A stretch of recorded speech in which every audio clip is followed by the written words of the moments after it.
Good day. Now our goal today is to learn how we can make our robot count lines.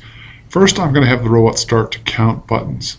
So what we need to do is go over to the red Data Operations tab, and we'll get a variable block and drag that out. This variable block is right now set to write numeric, and this means we're going to create a new variable. We're going to add a variable, and we'll call this count. Click on OK.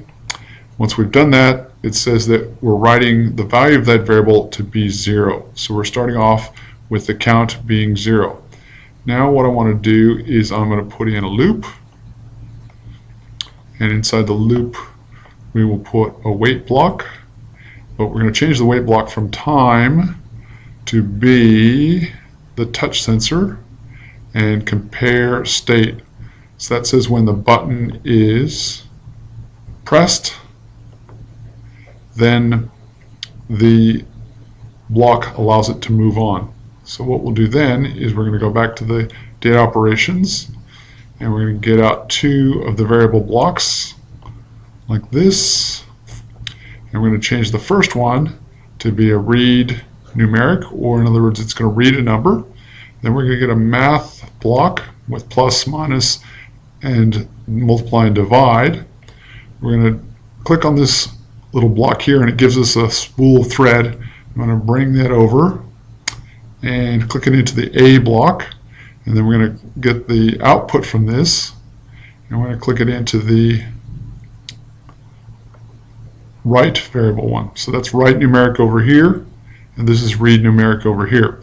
So what this program is going to do is it's going to set the count to 0, enter the loop, and then it's going to wait for the touch sensor. Every time you push the touch sensor, it's going to go around, read the variable, which will be 0 the first time, add 1 to it, and writes it to count. Then it goes around again and waits for the next one.